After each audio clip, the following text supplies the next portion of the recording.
All right, y'all. I'm back. I had to go check on my cabbage, y'all. Okay, bitches downstairs smothering cabbage. Okay. Hope y'all like the video. Hope y'all supporting the channel. Thank you so much. You're greatly appreciated. Thank you for becoming a member, Muad H. Nate. Thank you. Thank you. Okay. Y'all, when I tell y'all, I was such a huge fan of Watch Jazzy. Like, loved her comedy. Really, really enjoy her. Right? And then she did the Shan Booty podcast.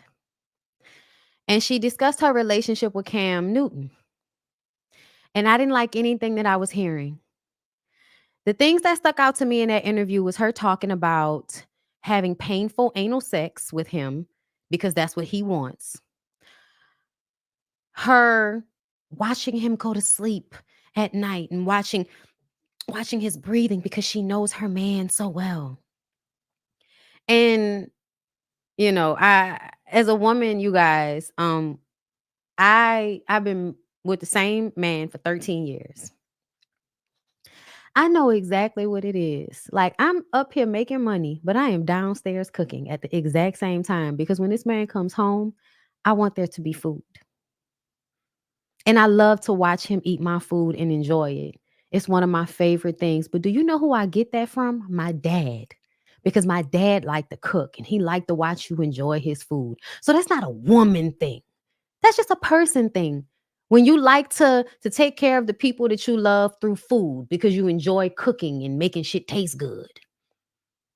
So when she discusses it, it's something she does for this man in that interview. I understood what she was talking about, but I also felt like you're not supposed to tell people how you really are in a relationship with a man because it becomes something that is used against you in my feelings, especially when it's a nigga that's not really worthy of that, right?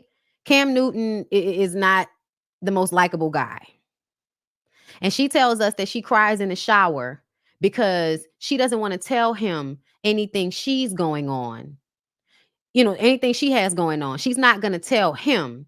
I mean, you know, she's going to cry in the shower and deal with her issues on her own. It sounded like their kink is public humiliation. It may be. It may be. Listen, I'm not into BDSM, but I'm around it. Okay? And what I know about BDSM and all kind of different like kinks is that they act out a certain trauma, but in a controlled environment. And so your issues can be worked out through sex and having sex in a certain manner. And it can be something that everybody's agreeing to. So it's not really abuse, even though the act is abuse. Okay. Like I know people that like to get whipped with paddles and shit to their sore, to their skin breaks. And they don't like the pain as much, but they like the cleanup. They like the tenderness that comes when he has to come in and make it all better after he just finished hurting her. Once I understood that about kinks and BDSM, I understood why people get addicted to abusive relationships. Because essentially, what is happening is the person has to come in and make it better after they've been fucked up. Thank you, Keenan Pete, for the Cash App. I appreciate you, love. After they finish beating your ass, after they finish cheating on you, after they finish doing whatever abusive thing that they do to you, and y'all have the big blow up, the big fight, whatever that looks like, they have to then come in because they know they the fucked up one because they know they're the one that's fucking up. So they have to come in and clean it up. They got to come in and buy you stuff. They got to be tender with you. They got to be nice to you. They have to make you remember why you love them in order to make it all better. But that's why it's abuse in relationships, because it's usually being done without the person's knowledge. They don't know that this is what's happening. They just become addicted to the rhythm of it. But they don't know that the reason why they're sticking it out with this person is because they became addicted to the love bombing version. And so they take the abuse because they like the love bomb and a cleanup that happens after. Okay? So even though I understand this as a kink, when a woman turns the kink into her life in this manner, you make it your comedy, you're pregnant for him now, you're making it a part of your career, you're making it who you are. It doesn't matter. You're making it who you are. It's not in a controlled environment where it's just happening in sex, where it's just happening when y'all do scenes, okay?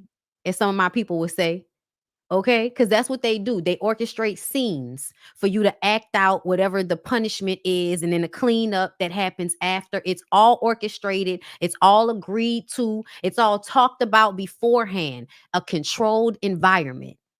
This is not in a controlled environment. This is somebody that is assuming a nigga's personality and assuming all of the things that he wants from her because she thinks that's what she's supposed to do as a woman because he's showing up with $100 million. But no, you're no different than the other baby mamas as much as you think you are. Carisha, you're no different than Cassie, just as much as you think you are. That's why you're calling yourself a real life whore now, right? Because behind the scenes, Diddy has probably made you fuck somebody that you didn't want to fuck for his pleasure. But because you from Miami-Dade County and that's the way they get down, you think that it's all good, right? Everybody thinks that they can take it until they can't take it anymore. I'm the third one, and this is his sixth child. Someone said, ooh. Right, couldn't have been me. All right, until the rich nigga put that pressure on you. I could never be with nobody. Okay. Until $100 million start putting the pressure on you, you don't know what the fuck you're doing. Talking about what you'll never be. He ain't got to have him $100 million.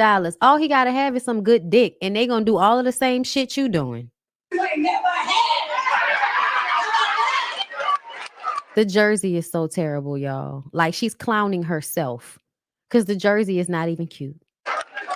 Oh, you better than me? I am.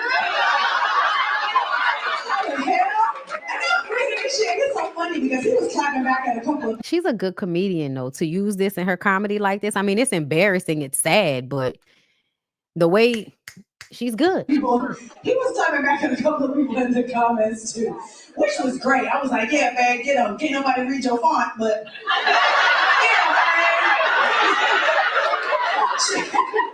so if y'all don't know, I'm the third one, and this is his sixth child. Okay. Third one, sixth child, and she's making fun of it like, like the embarrassment of it isn't embarrassing to her. Okay, and then she had to respond because y'all know everybody, nobody can hear your font, but okay, y'all know she had to respond. Shout out to Erica De Niro, the mask a woman wears to protect the image of a man while looking like a complete fool. Girl, you always right. Ooh. I really appreciate the people checking on me and being like, oh my gosh, Jazz, your video's going viral. The haters, fuck all the negativity. Like, God is in control and all this stuff. I'm thinking like, God, what are you talking about? I don't read into that. I don't let stop me what the fuck I'm doing. It's like, I don't know what y'all do. You know what I'm doing? I just had dinner with my man and my bonus children. Yeah. Okay. So your friends are watching this shit and they feel bad for you, but you're at the house in your, delusional bliss, pregnant, telling us that you don't give a fuck about that and you don't care about that. And I'm happy over here, girl. And it's like, but your friends don't know that. Your friends don't know that. A meal that I cooked, looked around, seen everybody eating up all the shit I made with love. You know what else I'm doing? About to go get ice cream with my nigga and my bonus children. You think I give a fuck about what a bitch is saying about me and how I live my life? I don't. I'm happy. Y'all can have that shit.